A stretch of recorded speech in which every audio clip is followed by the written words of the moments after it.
Doakan ya Allah, jadikanlah anak dia besok-besok orang yang murah hati memberi uang sebanyak-banyaknya kepadaku. Ngono. Wong ditagih gak kena, ya toh?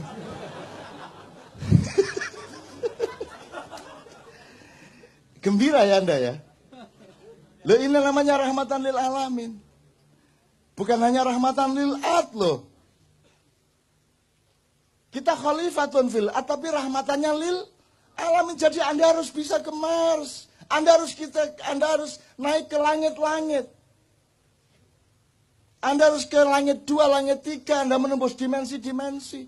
Karena Anda berkewajiban untuk rahmatan lil alamin. Lah ini bumi tok aja kamu tidak bisa rahmatan lil alamin. Paten-patenan bendino. Soal tato gelut. Ayo tatoan gak oleh wudu. Gitu toh? Gak sah wudumu. Seneng arek-arek. Kok gak sholat? Aku gak iso wudu ya. Disangganya terus sedih, seneng. Wong gara-gara tatoan gak bisa wudu. Akhirnya dia gak pernah sholat kan. Sing salah sing bid'ano atau sing karena gak sholat akhirnya. Jadi kalau Anda ingin tidak sholat, mulai besok tatoan. Padahal wudu itu kan bukan urusan kebersihan jasad, tapi kebersihan hidupmu, rohanimu, perilakumu, akhlakmu. Makanya secara simbolik meripatmu dibasuh. Karena kamu harus waspada, kamu sering melihat hal-hal yang tidak baik. Begitu juga telingamu, mulutmu, hidungmu, dan seterusnya. Kakimu, tanganmu dibasuh karena dia sering melakukan, dibersihkan dari perilaku-perilaku biasa. Kalau yang kentut pantatmu tidak diusap. Masa ana wudu ngene rek. Ngene wudu. Nggak ada. Bal yang kentut siapa? Jadi yang kotor mana? Pantatnya tuh. Nah jadi ternyata wudu itu bukan urusan kotornya badan. Wong buktinya yang dicuci mukanya. Kalau Anda tidak paham soal ini, lama-lama badanmu bertengkar sendiri. Badanmu, wajahmu begitu diwudhi, mah. Aku gak melok ngentut.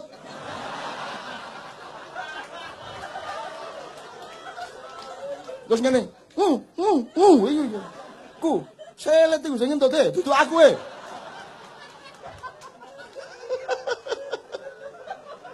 Logis ya? Jelas ya? Agama menggembirakan ya? Paling tidak menjadi rahmatan lil alamin pada dirimu, pada keluargamu, wis alhamdulillah. Kalau itu sudah kamu alami setahun 2 tahun, kamu adalah rahmatan lil alamin bagi tetanggamu, bagi semua yang ketemu dengan kamu. Kan begitu. Kalau Anda sudah mendapat cahaya, lama-lama Anda menyatu dengan cahaya, lama-lama Anda menjadi cahaya. Kalau Anda sudah menjadi cahaya, tidak perlu bersinar. Oh, tak terus gendeng kan. Kalau Anda sudah bersatu dengan Allah, Anda tidak butuh iman. Gendeng lagi. Terus YouTube. MH. Tidak butuh iman. Wow, 2. Dipotong meneh, so buntut. Maksud saya, iman itu kan jalan, jembatan untuk kamu berjumpa. Supaya kamu tidak ragu-ragu terhadap perjumpaan denganku, kata Allah. Maka kamu menyatu dengan Allah. Kalau kamu hidupmu sudah terus-menerus ludeng Allah dan kamu secara dialektis, kamu tidak butuh iman lagi. Loh, ngarepe ngono iku. Ojo terus MH anti iman. Loh, gendeng arek-arek iki. Saya ditanya wartawan MI. Cak, kalau puasa Mbak Novia memasakkan apa? Kalau buka, terus aku jawab, pokoknya saya itu ndak ingin yang susah-susah. Maksudnya, ya misalnya daging ayam itu kan kudu betot, dicekel apa? Belunge terus wis angel Mas, aku tempe tahu wis gampang, bleng ngecapi cepet. Terus besok keluar di koran MI. MH2 saya anti daging.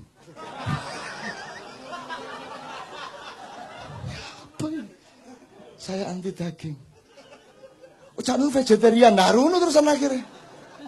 Saya tidak vegetarian. Saya tidak anti daging. Bayangin kalau saya vegetarian dan saya yakin kepada vegetarianisme, terus semua manusia itu vegetarian, dunia akan hancur. Lah terus PT gak dibelah. Wedhus ambruk, jalan Tamrin wedhus kabeh. Ndek Senayan PT petok. Lah ndak boleh disembelih. Dibunuh ndak boleh, sembelih ndak boleh, terus piye? Wes akhirnya overpopulasi, kambing, sapi, kerbau, wes sembarang, burung dara semua. Nggak boleh diapa-apain kok. Jadi kalau vegetarian karena keperluan pribadi ndak ada masalah, tapi jangan dijadikan ideologi. Kalau tak laksanakan bener kan ngeluh dhewe kan ndasmu. Bayangno, pewetik iki. Macet-macet itu petok ubur petok. Ya apa? Istana iki sine wedhus. Ngarani bose.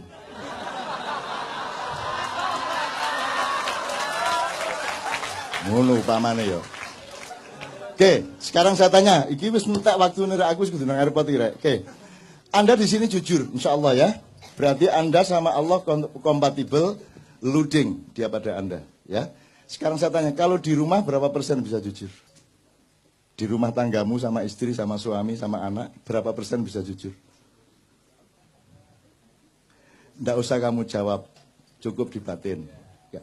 Begitu kamu ke kantor, berapa persen jujurnya? Kamu kalau jujur di kantormu, hancur apa jaya?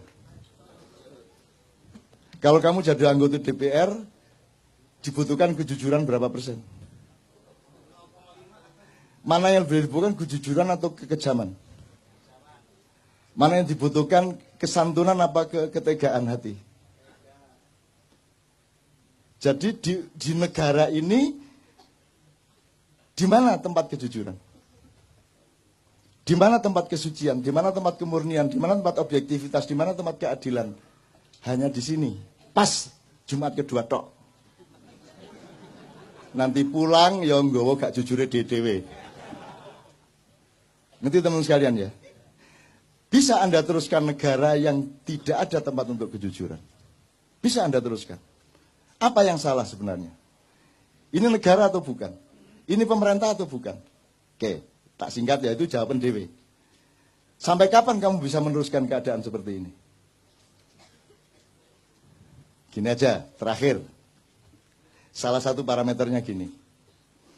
Parameter orang ingkar sama Allah, parameter orang mentiadakan Allah, menganggap Allah tidak ada, itu salah satunya adalah juga tidak mengakui hakikat ciptaan Allah. Misalnya Allah menciptakan batu, kerikil, kerakal, watu, aki enggak sih?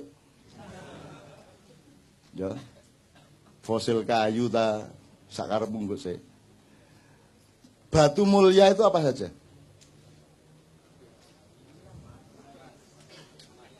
Emas, intan, berlian. Oke, mau milih apa? Intan gitu ya? Intan ya? Oke, 3 aja kita ambil 3 dari variabel ini. Intan, emas, batu. Kalau intan, emas, batu, Anda bisa nggak ngukur dengan mata Anda ini emas beneran atau tidak? Nggak bisa ya? Ini berlian harganya mahal, itu gimana caranya kamu ngukur? Jadi yang benda kelihatan mata saja Anda tidak bisa ngukur.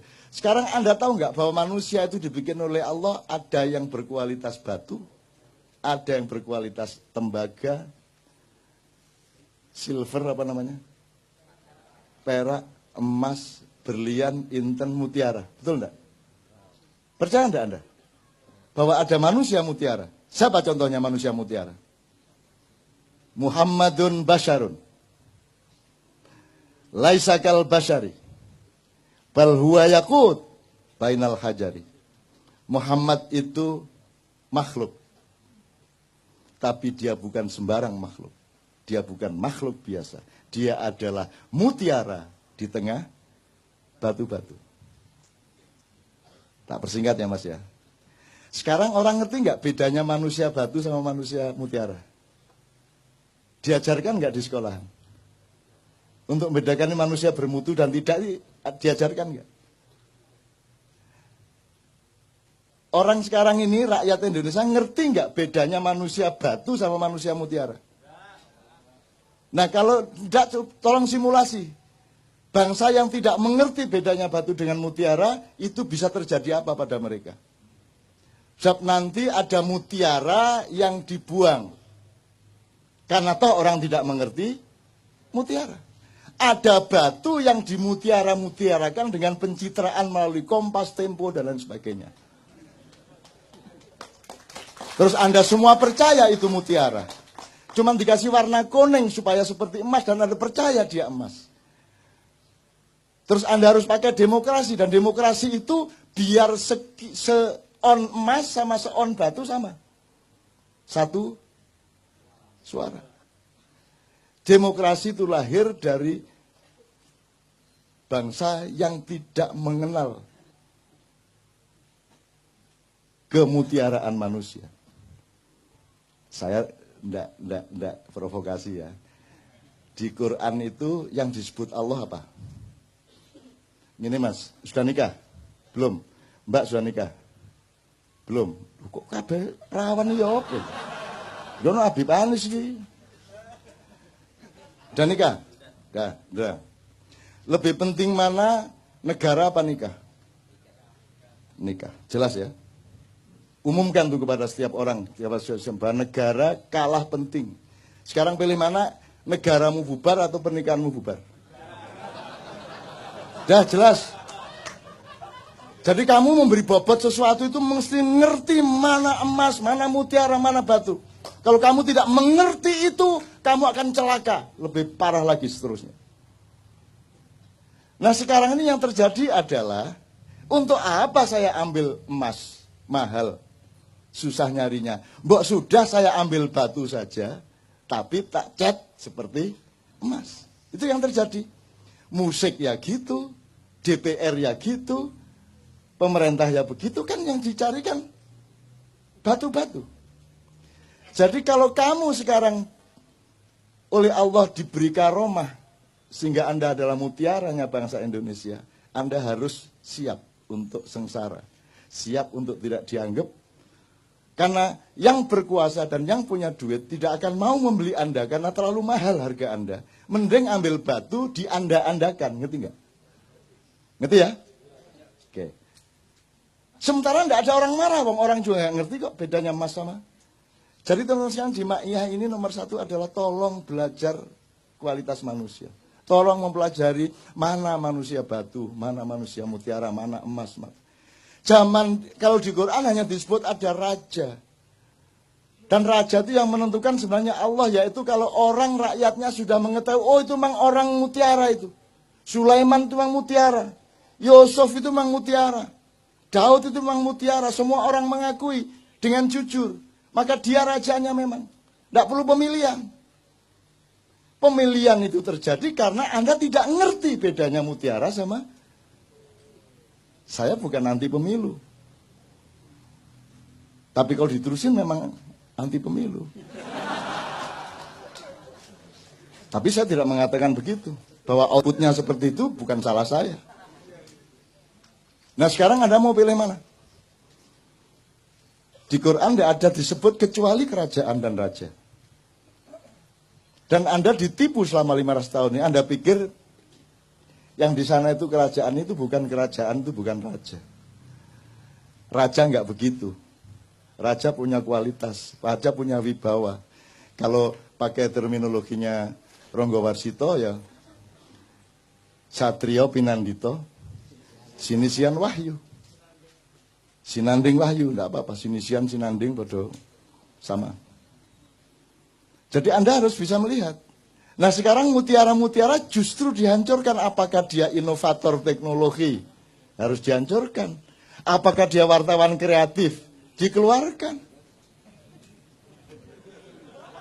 Karena Anda mutiara. Anda mau jujur, mau jernih, mau berbinar-binar seperti mutiara, Anda dikeluarkan. Yang dibutuhkan batu-batu yang dipoles. Karena sekarang yang nomor satu pencitraan. Yang penting itu Bukan kamu itu ayam atau bukan. Yang penting rasamu ayam. Bener nggak? Kata Sabrang, jeruk itu hanya dipakai untuk cuci piring. Nah yang diminum orang itu yang rasa jeruk. Gendeng ngomong saiki. Apalagi orang Jawa, ini sedang periode di mana orang Jawa memperhinakan dirinya.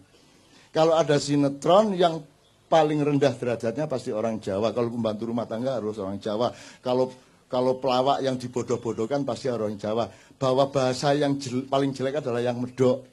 Sehingga orang Jawa pun kalau di televisi menjawa-jawakan dirinya, bagaimana kamu kok baru datang sudah malam begini? Ya gak ono wong Jawa ngomong ngono rek. Dimedok-medokkan. Jadi dia bikin jeruk tanaman, bikin jambu, bikin opo, ternak lele. Engkok nek wis ada jeruk yang bagus disebut jeruk Bangkok. Pokoknya nek Jawa itu ngelek dewe. Begitu apik nek gak Bangkok, Bombay, apa meneh? Jumbo, Mandarin kan gitu. Pokoknya yang istimewa, yang mutiara disebut luar negeri. Nah, Anda bulan depan harus mulai tahu bahwa Anda ini direkayasa untuk ditutupi, dimusnahkan, dipendem, dihancurkan, disembunyikan dalam